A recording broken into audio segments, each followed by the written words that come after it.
All right, we'll give everybody another 30 seconds or so, and then we'll get started.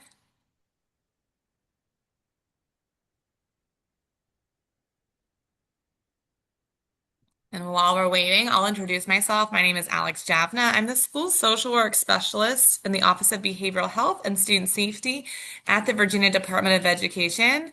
Not the Northeast, but we're still happy to be here. And I'm here with my colleague Danielle. Danielle, go ahead and introduce yourself. Good morning, everybody. My name is Danielle Dye. I am the Virginia Community Schools Specialist for the state. I've been in this role since February. I have learned everything I know from Alex, and she has taught me well over the last 5 months. I don't know what month we're in That's now. so sweet, Danielle. And I will also say, prior to her joining the video, we snatched her away from a community organization that we worked with closely um, on our community schools journey. So she's been here with me from the nonprofit standpoint and now at the state, really improving our community schools initiative. So welcome everybody. We'd love, since we have an hour and we do want to know who we're talking to, we don't have the biggest room. We'd Oh, sorry, I'm here at home today with a sick dog, so I'm sorry about that. We'd love to just pass the mic around and introduce yourself and where you're coming from so we know who to tailor this presentation to. Let's start with Ryan from IEL, and then just pick somebody else to go to, Ryan. Hey everyone, Ryan Hurley. I am Regional Director with IEL, Institute for Educational Leadership. Excited to be here. I will pass it to Brandon. Hello, everyone. My name is Brandon Pittman. I'm an on-site boost coordinator from Connecticut. And I pass it to Brittany.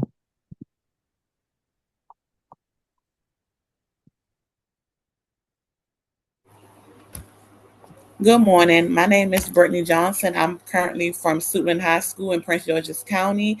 I am not a community partner. However, I am the parent engagement person at Suitland. So I'm just on here trying to figure out how I can help better assist my community partner. And I'll pass it to Susie.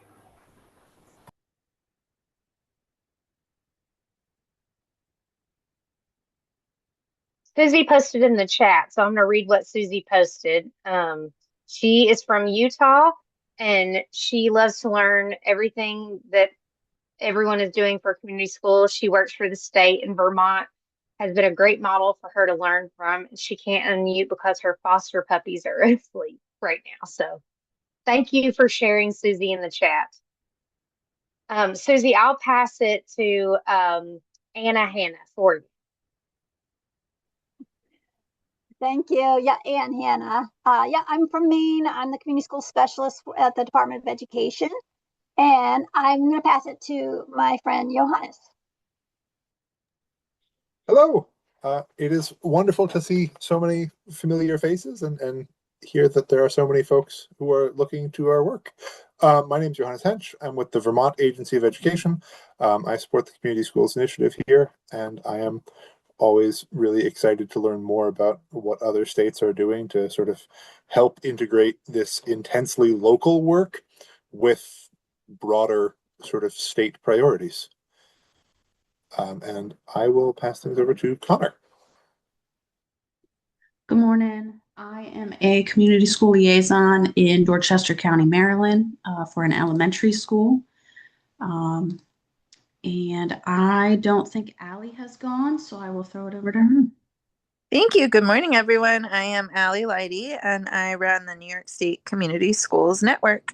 And I'm very excited to hear about the work you're doing in Virginia. Thank you. I think I might be the last one. Anyone else?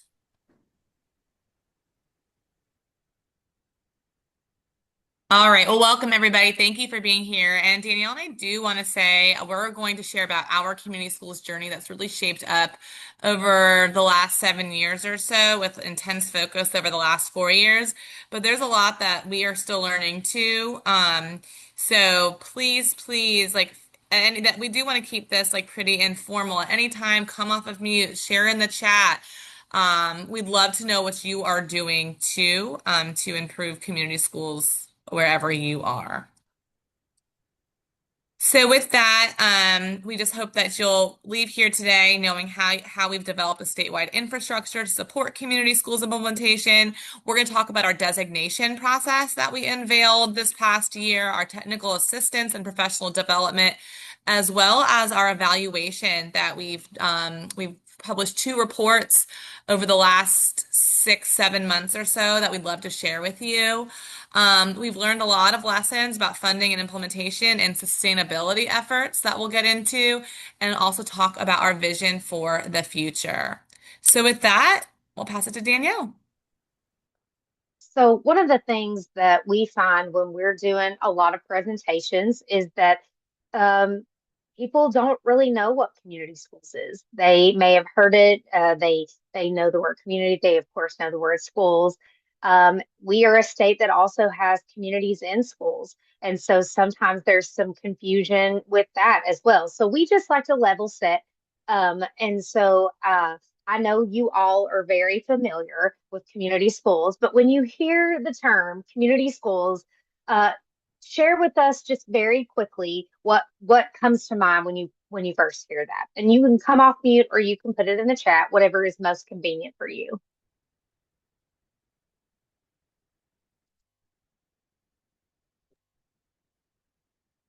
Whenever I talk about community schools with sort of capital C, capital S, for me, it's always that really intentional choice to step outside of the building and engage with the surrounding community. Thank you for sharing that. Connor put in the chat family support and resources. All of those are equally as powerful as the next because when we talk about schools, we want families to be at the heart of our school community, and we'll talk a little bit about that as well. But thank you both for sharing. And of course, again, we recognize that you all are very familiar, but this is how we kick it off usually when we do our presentation. So Alex, next slide. Alex, you go ahead.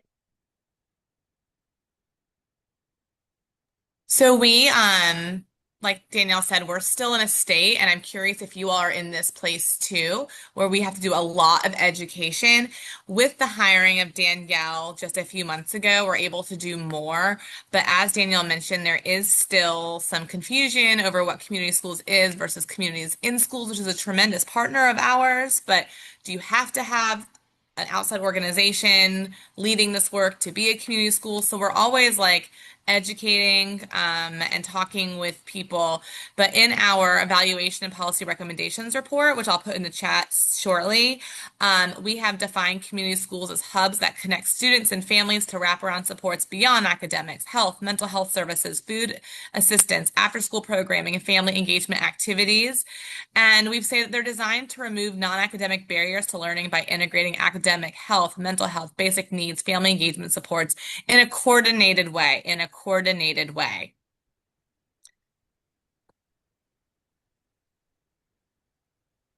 And we always make the case in Virginia that we need community schools. I'm sure all of you all are also hyper-focused on attendance and chronic absenteeism like we are, workforce readiness. We know that our students need mental health supports, and so do our families and our staff. We know that when we increase family engagement, we are creating better schools and ensuring that our families and schools have access and students have access to resources. Danielle also does a nice job explaining community schools with these symbols. Danielle, do you want to do a quick 30-second dive? Sure. So when I'm educating partners, school division superintendents, businesses, what does a community school mean? So I like to make the comparison of a conventional school, which we try to think about as a rotary phone.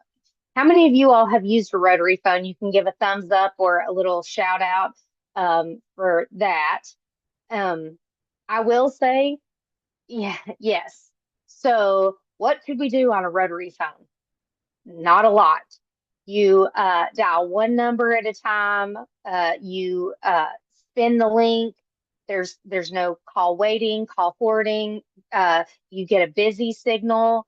And sometimes when we think about schools, sometimes if we think about an old school model, even when I was growing up in elementary school, that's what we think about. Resources were somewhat disconnected. We weren't able to uh, collaborate as often or as frequently as school divisions do now because they have to. We know that some of the same kids receive multiple services and resources in the buildings that we are in. And so we need to make our schools more smart schools.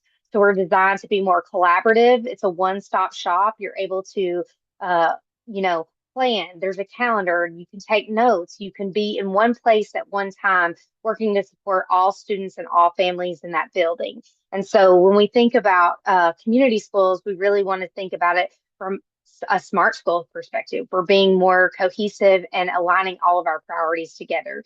Just like when the internet sometimes give us suggestions on things based on our previous search, we hope that we're making suggestions on the services that families need based on previous conversations and things of that nature. But this is one of my favorite comparisons.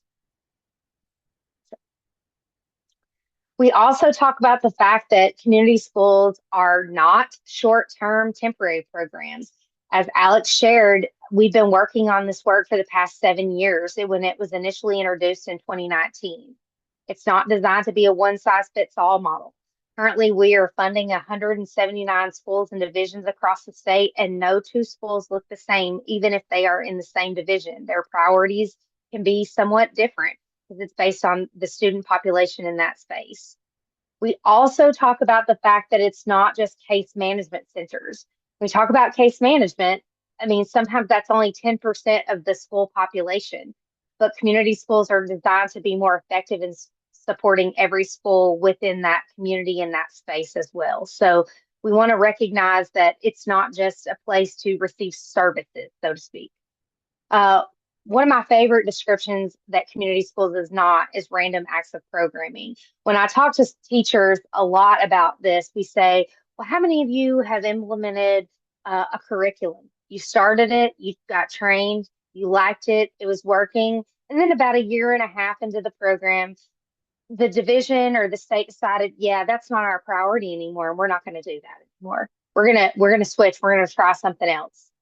What we want people to recognize is that community schools is there for the mainstay, whether or not funding is there. If you have teams in place that are able to implement, then it's not going to be just random. And we also want it to be seen as not an additional burden on our schools and our teachers. They have enough on their plate. So by implementing the model, we hope that we're able to lift some of those burdens off their plate by putting more resources at the table.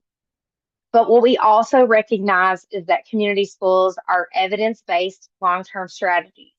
And I understand in speaking with this group, we're speaking to people who've been implementing for a long time. You've been able to lift this up through multiple facets. And I'm sure over the years, your programs have and the way the model has been implemented may have changed. But at the end of the day, you're still using best practices that suit the needs for all students. We also understand too that community schools is more about a shared vision. It's everyone's responsibility to care for every student in that space, and everybody has to be on the same page when it comes to implementing the framework. It it does take powerful leadership and a person to be that kind of champion at the table. But again, having the right people in place to have those conversations really helps gain momentum. And we also want schools to be seen as community-centered hubs for connection and partnerships. If families feel welcomed into a space or students feel welcomed into a building where they feel supported and connected with at least one caring adult, we know that we're doing the right thing to make sure that the community schools model is implemented with fidelity. And then we also, again, founded on collaborative leadership. We talk a lot about if Alex will say this even later on, if we were to take away all the funding at the end of the day, but you still had the right people at the table working together to ensure that you're collaborating your efforts, then you're still implementing the community schools framework with the that best people to amplify all the needs that are needed at this school. All right. Thank you, Danielle. So as you can see, we do a lot of education, especially with Danielle on board, really going out and helping people understand that a lot of what they're doing does fit into the community schools model. So let's coordinate it, formalize it, make sure we're using evidence-informed interventions to best support our smart school. So for those of you who are working in states or at macro levels, I have really learned a lot that various states do various things to fund. I was just in a breakout room with Maryland, and they have an amazing blueprint that supports this work. We know that about California's historic investment in community schools. Well, Virginia has also been investing in community schools. So if you are wondering, like, well, how many people are they talking to about this, and how do they fund 179 schools? Well, this is how we're doing it. So I'll go through this timeline. And of course, if you have questions or anything, please just put in the chat or pop out of mute and we're happy to answer. But in 2019, the Virginia Department of Education was tasked by our legislative body, the General Assembly, to create the Virginia Community School Framework. So neither Danielle or I were with the department at that time, but our colleague led that work with many educators and also community organizations to come together and put together what does it mean to be a Virginia community school. However, that did not come with any funding. So we had this great resource. People used it, people liked it, but funding did not come online until 2022 when the General Assembly created the Virginia Community School Fund. $5 million came to the Virginia Department of Education for a 2-year span. We were able to work with 14 school divisions through an application process. Many more applied. 14 school divisions created a great plan that we were able to fund. And we did that for 2 years. We received the same amount level funding in 2024. So we continued to fund the same school divisions. And then last year, we received an additional $2.5 million, which allowed us to bring on another cohort. So if you're following now, we received funding in 2022. We have been able to fund those school divisions through 2026. But now we're really having some important conversations about sustainability. During this time, we were also able to create our community schools designation process, which we'll talk about later in the slide. So what does it mean to be a community school? What do you have to accomplish to say that I am a Virginia community school? And our Virginia Community School Task Force helped us with that. And then I'm really proud, and we'll go through this later on the slides, of our evaluation and policy recommendations report that went to our General Assembly and to the governor December 31st of last year. And then just a few weeks ago, we published an impact report, which is our qualitative report that if you want to know what does it look like to be a community school in Virginia, you click on this link and you've got pictures and quotes and flyers. And this was inspired by Vermont's work when I went to a great conference last year in Minneapolis by IEL, and I went to a storytelling workshop, and now we finally have our product. So I'm excited. We're going to have the link that Danielle put in the chat will take you to both of those reports. We'll talk about that in our presentation today, but all of the pictures that you see are from that report because we want everyone to know what it looks like and feels like in a community school. Thankfully, we were able to hire Danielle this year, and our governor signed the budget, and we have funding support, $7.5 million for this fiscal year and $2.5 million for the next fiscal year. So we anticipate being able to expand to be able to fund our current schools and also expand to a new cohort soon. Application has not been released, but with that funding, we expect to be able to do that, which is so very exciting. We're very fortunate here in Virginia.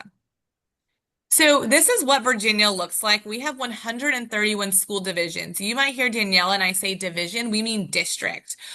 These are all separate school districts, boundaried off into 8 superintendents regions.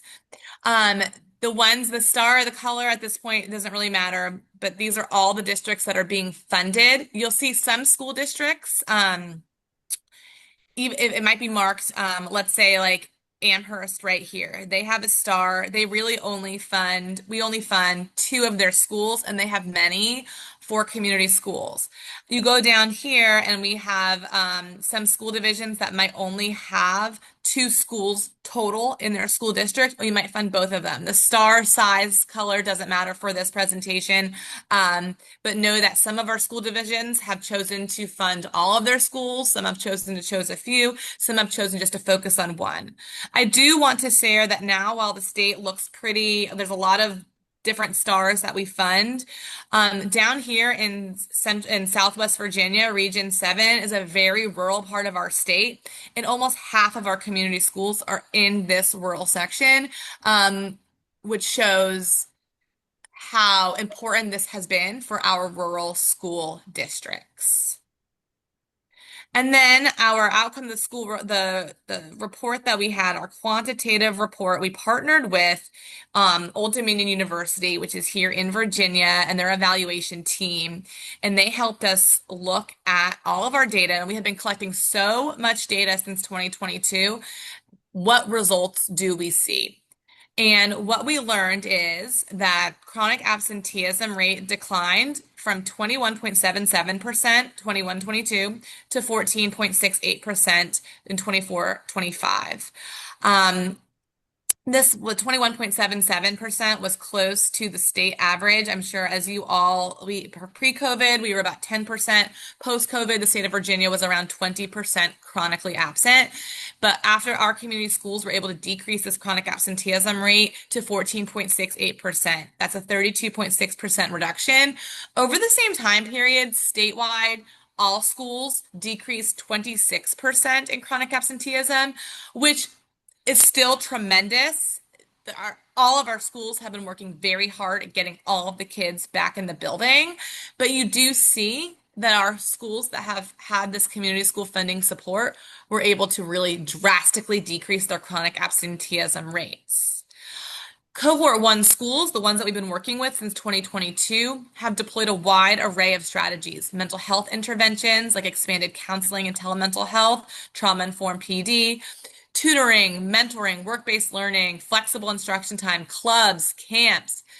Our schools have really focused on family and community engagement with family events and home visits. And then also a lot of our schools have chosen to use this grant funding that we've provided to schools on basic needs supports like food pantries, clothing closets, school supply programs, and in-school clinics. So lots and lots of great things our schools are doing, and they're all basing it on this Virginia Community School model. This model was created in 2019 as part of our Virginia Community School framework, and Danielle is going to give you a quick overview. You'll see the data piece, needs assessment and mapping resources, our 4 branches. This is very similar and can be aligned with the 4 pillars, but it's a little bit different because we like to do things a little bit different in Virginia. But what's important here is that we have the sun. Everything is powered by shared leadership. So Danielle's going to go through lots of examples of what this looks like in Virginia schools, but know that every school that is funded in Virginia is following this Virginia Community School model.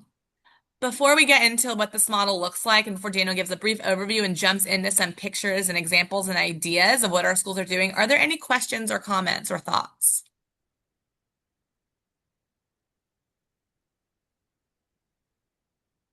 All right, Daniel, take it away.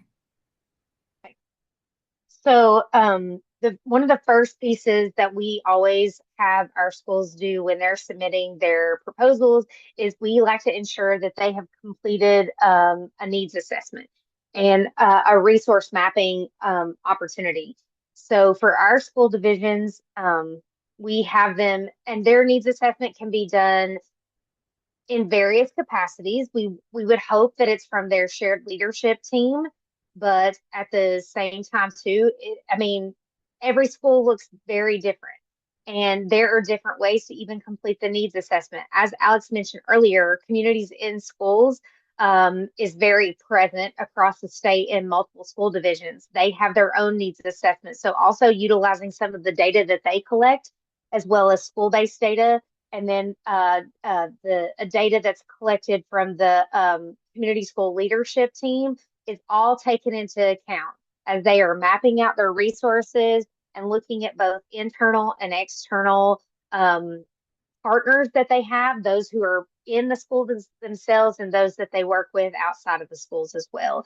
And all of that is used to create a strategy. And within the strategy, those 4 branches are developed and addressed, usually within each of the goals that they have as a part of their strategic plan. And throughout the whole process, again, the shared leadership team, which is kind of the driving force, we hope that people see the sun as the driving force of this work, that they're helping guide some of that decision-making process. They're looking at the plans and adjusting as needed. They're connecting schools and families to different partners and resources, and then providing ongoing support delivery throughout the whole process. So though Virginia's model is a little bit different, the same basic framework is still there that's the same as the national model. So next slide. So again, we conduct an annual needs assessment. We want our community partners there. That's part of that shared leadership team. And of course, mapping out our resources. Some of our schools and divisions, they do an annual resource mapping. Some do it every 2 years. It really just depends on how their funding works, what's come into the division versus what's gone out, and figuring out where the gaps are for that community. And as Alex mentioned, in rural divisions, they have a lot of regional partners. So there could be one partner supporting multiple school divisions across that area. I don't know if that's the same for other states. I imagine that it probably is. But in rural areas, the same community partner could be working with 5, 6, 7 school divisions in that space. So next slide. Part of the needs assessment that was conducted for school divisions, they use, especially in rural Southwest Virginia, they use the SHAPE assessment. One of the main reasons, it's a free resource and a tool that's easily accessible for school divisions. Plus, it provides you previous year's results as well as where you've seen growth across the way. And SHAPE has added additional screeners or assessment tools since some of our school divisions have been using this as the main tool. And you can pick and choose which ones you want to incorporate as a part of your overall needs assessment. So I do highly recommend it. There are lots of great needs assessment tools out there, but this is one of the ones that several of our school divisions have been able to use. As we said, I mean, with the strategy that's developed, when our school division submitted their application, they had to have SMART goals. Those SMART goals were directly tied into a strategic plan that was driven through their community school advisory team. And that advisory team kind of figures out where the greatest needs are in that school. They develop their plan and have their SMART goals, but they also utilize their currently invested partnerships through the MOUs they already have. So a lot of the mental health providers where schools have had those as longstanding partnerships, having them both be at the table, but also addressing those needs as well has helped kind of work to create that strategy. And Alex is going to talk a little bit about this later, but mental health continued to be an ongoing theme of need across the whole state. And so within our office, we've created a school-based mental health toolkit, and Alice will share more about that a little bit later. This was just an example of a strategic plan. You can look at their goals. So I'm going to share, I helped create this plan just because that was when I was working as a community partner. My goal from the community partner perspective was to look at the district level implementation. How do we expand their partnerships? How do we help them write this grant? What is the long-term vision of community schools for that particular district? And so using all of those pieces, we took the data that we had from SHAPE plus the student level data from the student information system. For the school divisions that had communities in schools, we utilized their needs assessment data plus feedback from the team to create these strategic plans. And they're pretty developed and pretty detailed as far as who does what the timeline was, and how specific they needed to be. But we also tried to showcase which branch it aligned with, as well as what um, area in the shape system they were addressing to based on their scores. Go ahead, Alex. And so again, this is just the Virginia model. No, you're good. You're good. As Alex said, a lot of school divisions utilize this funding to really address basic needs. Food pantry programs, laundry rooms, some schools set up, they either had a washer and dryer donated to their school and or they applied for a grant to get a washer and dryer. Grayson County in particular, and this little snippet came from our impact report that was just released, but they use the multi-tiered systems of support to use a check-in, check-out system. And then also those mentors who are assigned to certain students help them get their basic needs met again with their check-in, check-out system, either daily or weekly as they're meeting. This was a school based out of Washington County, Virginia. As I said, they implemented a washer and dryer system. They also took some feedback from their Communities in Schools student support coordinator, because working together as a team, everybody worked. This little story came from the fact that they were working to get a family secured with housing, and having folks be able to get everything they need with their shared leadership team working together really was a game changer for them. Also within Washington County, they had seed money that they implemented $2,500 initially to set up a care closet. And that could not just items per se, but shelving. Some even paid their maintenance staff to develop a whole closet for them, hangers, storage containers, etc., because you have to have the basic framework before you can really organize and know exactly what you have and figure out again where your gaps are.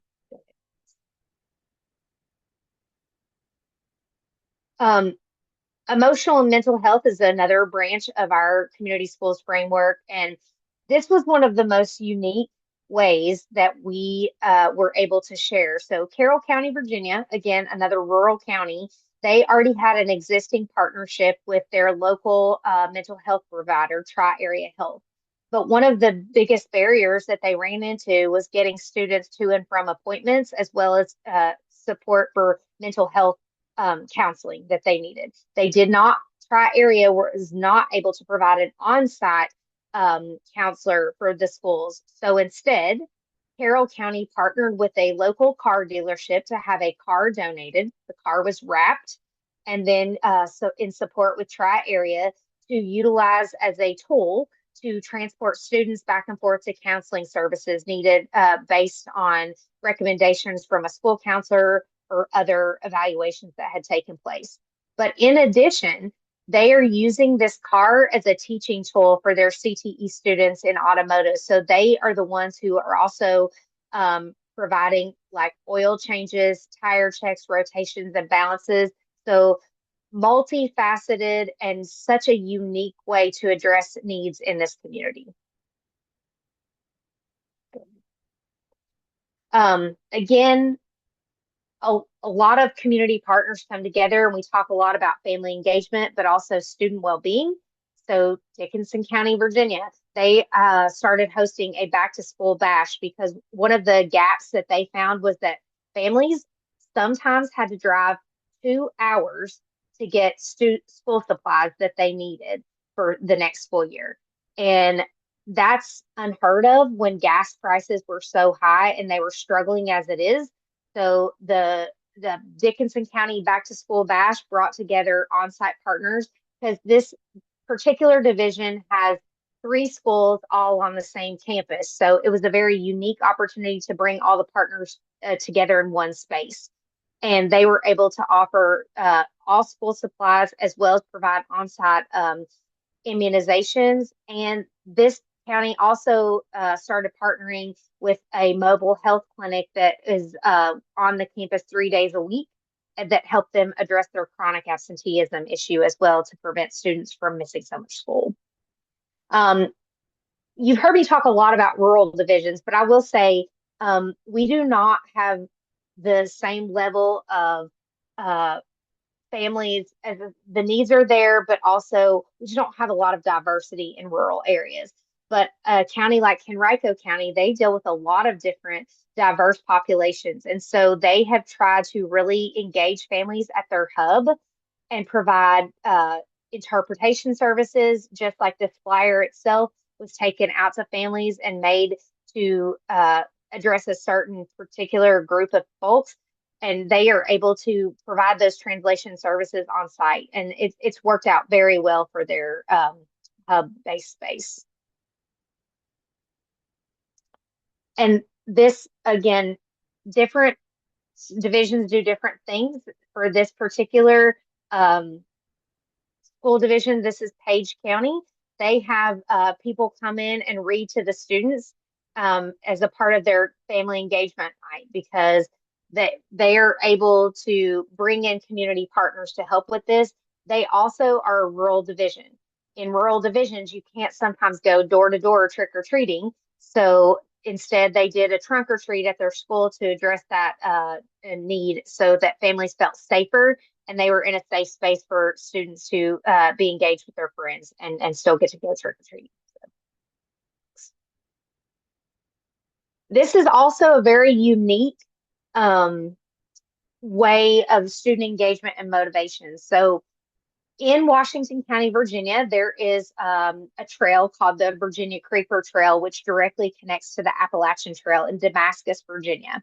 This particular school is very small, and they were ravaged by Hurricane Helene. And they lost big part, not the school itself, but they did look, a lot of their families were displaced during the hurricane almost 2 years ago. And so one of the things they really tried to work to bring students back to the school and really keep them motivated was a bike club. The coordinator and the school principal worked together to write a grant for an organization that provides free bicycles. So then they had a build a bike bash where they were able to work with students and families to build bicycles to stand up their club.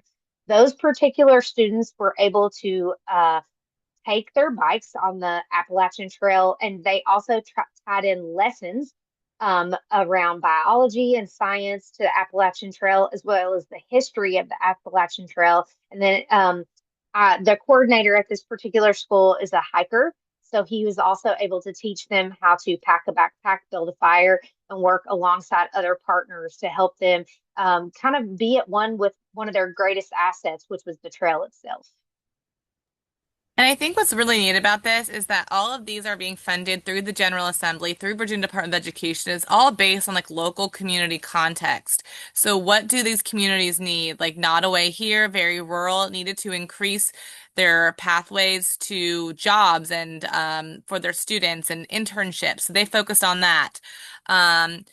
We had York County in our Hampton Roads area. They wanted to improve attendance rates in middle school, and one way they were able to do that, and they have seen such success, is by incorporating student clubs, paying for transportation home for them after school, paying the teachers to stay and do this.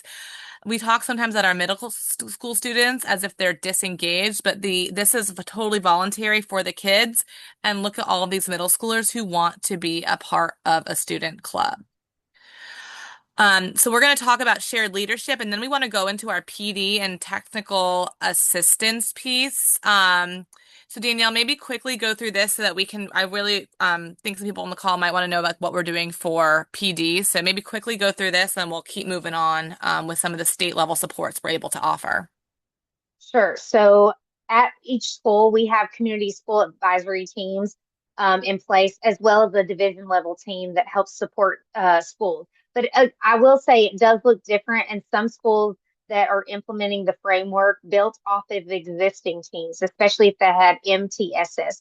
They've also, at the high school level, we've really encouraged them to try to incorporate student voice into those spaces as well. And so same for families, but bringing families in that space can be a little bit more difficult. So we just, again, Alex will say this, and I will say this again. Jolene always says that if all the money went away, who do you still have sitting at the table that can help drive the focus of this community school work? And that's where our shared leadership teams really helps build that capacity to implement community schools across the board. So that was great. Yeah, I think that nugget that Jolene shared with us was like really helpful because we're always, concerned. I was talking about this in the breakout room before.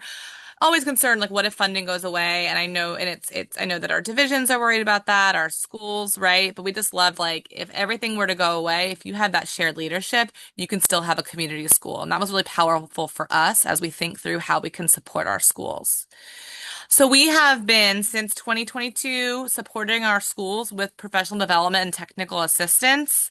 Um, what we have done is, and you all had access to this in the link, and perhaps Danielle, if you still have it pasted, you can drop it again if anybody new joined us. But in 2024, so we partnered with a company called Bunifu, and they were excellent. And they actually presented out in Minneapolis last year at the IEL conference. We partnered with them in 2023. Because, well, first they were fantastic. And we had a bit of additional money to partner with somebody, but also my job also entails mental health service in schools and attendance in schools. So I needed some support. So they helped me in 2023 through the school 23-24 school year work with schools. But in 2024, one of our other state agencies was interested in sustainability and provided funding to us. And one of the things that we were able to do with that money for community schools was create these modules here. So we have 6 modules starting with an introduction, understanding the best practices for Virginia community school implementation. And these are all based on the framework that was created in 2019 with community partners. And for each of these stages, our technical assistance partner, ODU, All Dominion University helped us, who, if you remember, helped us with the evaluation. We worked together to create these video modules. So a module for every single stage and an intro, a guide, which just took our community school framework and made it more expanded for those who are actually implementing, a planner so you can kind of go through and check off like what you're doing, as well as it's just an Excel, bunch of Excel spreadsheets to organize your thoughts as you go through each stage, and then a little quiz at the end too to ensure that you got your information. And we go through, and what we did for for professional development is every month we met and we went through one of these videos. So all of the implementers that we work with, everyone is welcome. Everyone must send at least one person, but we have some excellent teams that send more than one person. And when we talk about lesson learns, Danielle will talk about some of the lessons we've learned about who we've invited to these and how we can just expand this out. But we offer them in the afternoon or in the morning, same identical session, 2 times, fit your schedule. And we have people sharing what they do for needs assessment and resource mapping. What do you do for delivering supports? How do you connect and celebrate and sustain community?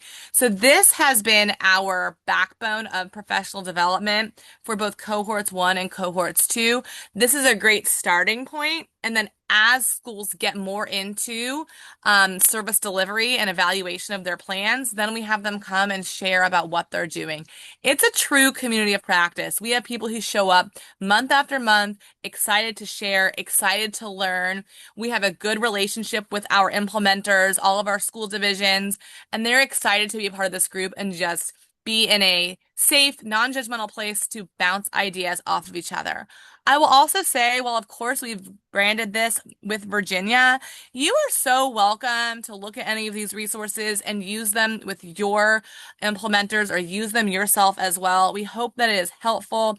While we use it with our cohorts, it is open to everyone and is in that link that Danielle shared. That's our PD, but we also do a lot of technical assistance, meaning if people call up and ask for support, we're happy to help. Now that Danielle is here, she is going training from school division to school division. Our rural school divisions feel very supported by her because she lives in rural Southwest Virginia, can walk side by side with them, whereas I'm in Richmond area, so more urban area. So we're able to really just provide more support than we have been in years because of the hiring of Danielle. So we're so grateful for that. I keep talking about this. I'm just so very proud of it. It's linked on here and it's linked in the chat. Our policy recommendations report and evaluation. I shared about the evaluation. and how we've really decreased chronic absenteeism in these schools while maintaining safe and supportive environments and excellent qualitative feedback. Our impact report, which really goes into pictures and quotes and the stories of our community schools, are all here.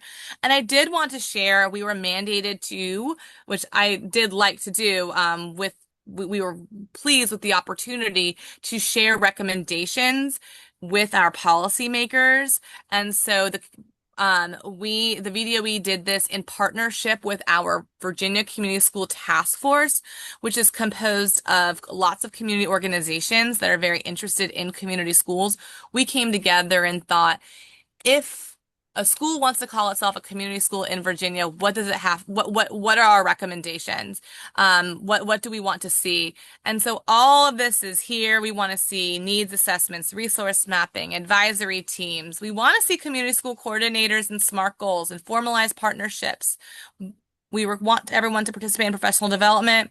And then, of course, the last one that we were able to say is we can do all of these things, but what makes it even easier to do is when we have continued state funding to scale and sustain the model, which, like I shared earlier, we are able to do that because we do have funding committed through fiscal year 2028. We then flipped those policy recommendations and said, if you're a community school in Virginia, we want you to do those things. So in the fall of last year, fall, winter, we went through the community schools designation process. And we had 59 schools who were designated as Virginia community schools. And Danielle, I'd love for you to talk about this process a little bit. Sure. So again, as a community partner, one of the goals for each of the districts or divisions that we were supporting was, how do we move you to the next step? How are we moving the needle on community schools?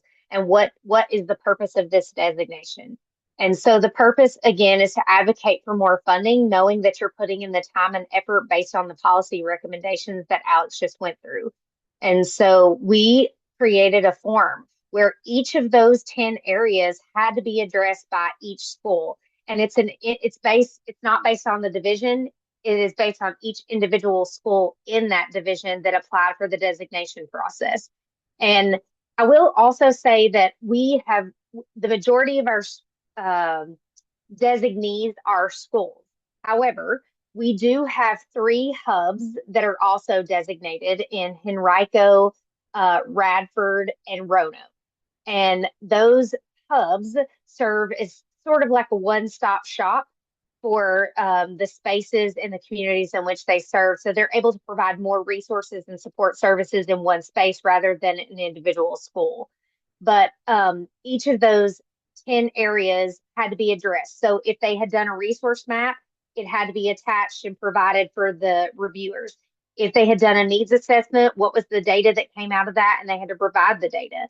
If they have a community school advisory team, who's on that team and how often do they meet?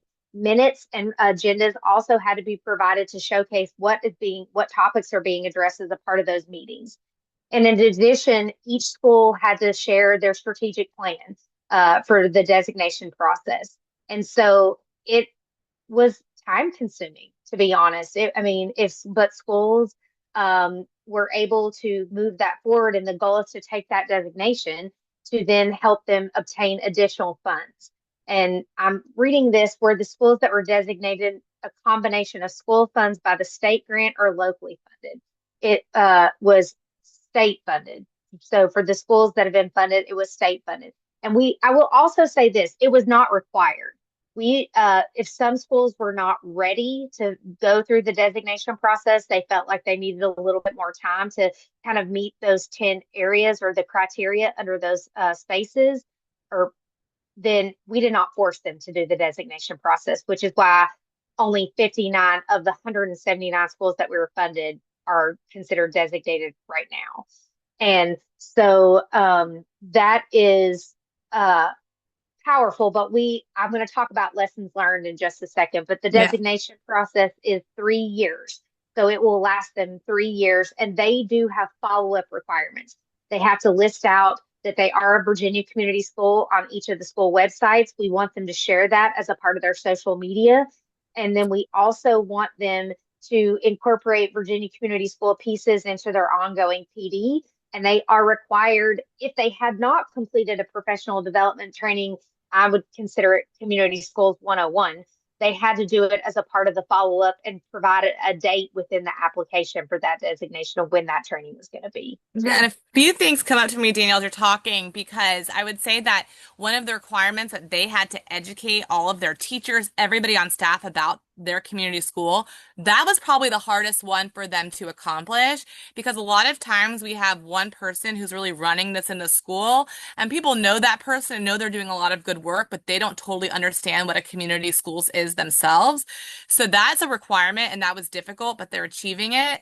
I will also say, right, like Danielle's gonna talk because we're gonna keep moving about the lessons learned, but like we're gonna now have to support the schools that did not apply that have been with us since 2022. Why didn't you go after this designation?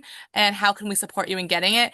And Ryan, great question. And Danielle's right in that the vast majority were all state funded. There was one locally funded that has been doing this work for a long time, and it was open to everybody, but only one locally funded school did it, which is also a really valuable data point for us to think about as we move forward.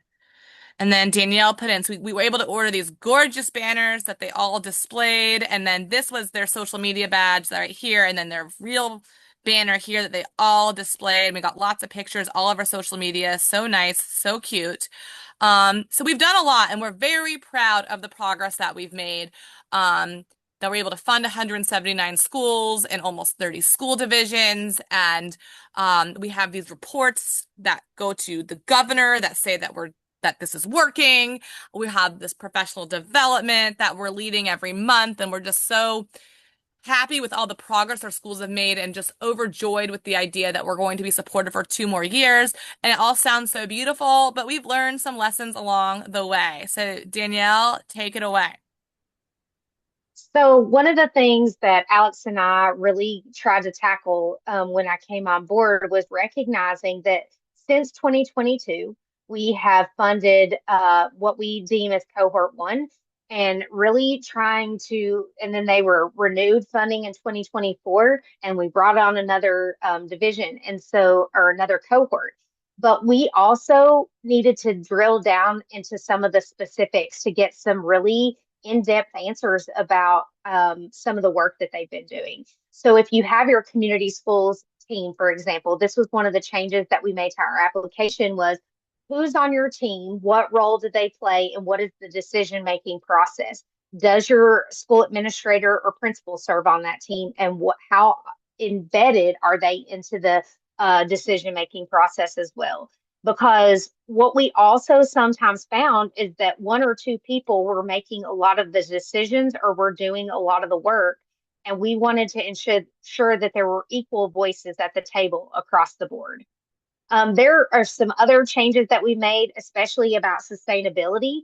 As we dive into the next application, we are requiring all of our applicants to list at least one funding partner that they plan to pursue funding from. They don't have to be funded by them, but it also shows us too that they're looking at long-term sustainability and not solely relying on DOE to provide the funding and looking at other resources across their communities.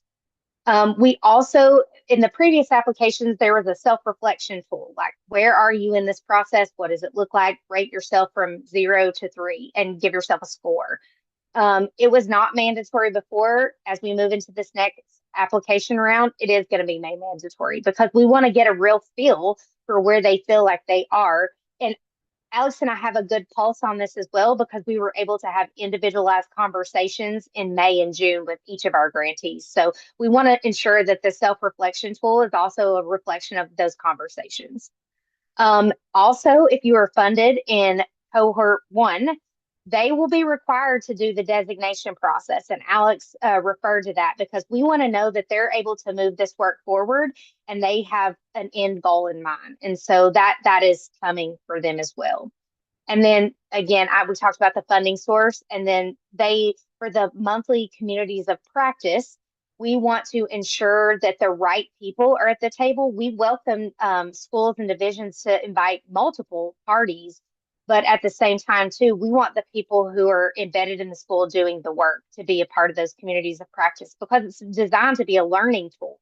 and sharing what's working and what's not working and learning from one another. So that has shifted our focus just a little bit too. And we are happy. We are actually sending out an application to our funded divisions this week. It was just approved, and we're really proud of it because our application, it has all the things that Danielle's talking about here, but it's really, the application is not your typical application. Check some boxes and describe a few things. It's really meant to help teams work through their plan, set their goals, list out their action steps. How are we going to evaluate? How are we actually doing this? We want it to be a useful tool. So if you're in a similar position to us and are able to provide grants to schools or school divisions and you'd like to see it, just email me or Danielle and we're happy to share because we think it has been a useful tool and we'd also love to see what you're doing. We also want to, so like we said, we are always on an education tour about community schools and what this means in Virginia. And part of our responsibility is also ensuring that our community schools work doesn't feel like an extra thing, but it's something that aligns really well and can organize some of our other work. For example, our office is working really hard on behavioral health, which includes mental health support. So ensuring that community schools fits into that has been a priority. We also do a lot on chronic absenteeism, the reduction of chronic absenteeism and improving attendance engagement in our office. So ensure, and we are hosting 2 attendance symposiums next month to really bring together attendance teams and leaders. How are we ensuring that this work is integrated into that, especially since one of the indicators that we're looking for every single community school is regarding chronic absenteeism. And then we also have our updated accountability system in Virginia called the School Performance and Support Framework, and ensuring that all that we do is aligned to what schools are responsible for accountability as well. We don't have too much time, but I do want Danielle to touch quickly on one of our lessons learned, which is about sustainability. So Danielle, maybe a minute or so, and then we can head to our contact information. Sure. So one of the things that we really talk to schools about is how are you going to sustain this work? And what we also try to remind them is that they do not have to have our state community schools grant to even start this work or start the conversation. All of our schools usually have some form of title level funding. And so we have been working with our title team within the Department of Education. And this is just a draft, but it also showcases how the 4 branches align with the title funding and what that title funding is used for, and how the work of community schools can be embedded into those funds as well. So if they're looking for those sustainability pieces, this is a kind of a checkbox or surefire way for them to kind of see what the work that they're already doing. And most of them are already lifting up these pieces as a part of their work. And our And I love that you long-term said, oh, sorry, Danielle, I was sorry. gonna say, I love that you said you don't have to have state funds to do this work. This presentation has been focused on that, but we really try to get that message out as well. All right, again, Dana. And I will say one just more quick thing. Our vision for the future, as we are starting to have conversations about developing a statewide coalition for Virginia, we are now in a place where we want to start, moving towards these other best practices like New York, like California, like Maine, these state coalitions, and we want to be able to have those conversations. And so we are starting to begin that work. So please share your advice to us as well, because we need help and we need guidance on those pieces too. And I'm certain we're about to be kicked out of this breakout room, but we do have some resources here that we use. Our toolkit, a lot of other things that we have here. I don't think we'll have time for question and answer, but I do want to put up our information because as you can see, Danielle and I are talkers. So if you want to meet with us and share what you're doing and we can trade ideas, lessons learned, we would love to do so because we're just trying. I really feel like we've picked up momentum in Virginia very recently and we're very excited and we're seeing amazing results. So how can we grow this and scale it appropriately while supporting those who have already started the journey? So would love to connect and we're just appreciative that you came here today and listened to us and we hope to keep in touch. Yes, we would love to talk to you, and thank you. Yes, Anne, Please send thank us the you. email. Thank you so much, everybody. We really appreciate it. You. Thank you so much. We appreciate it.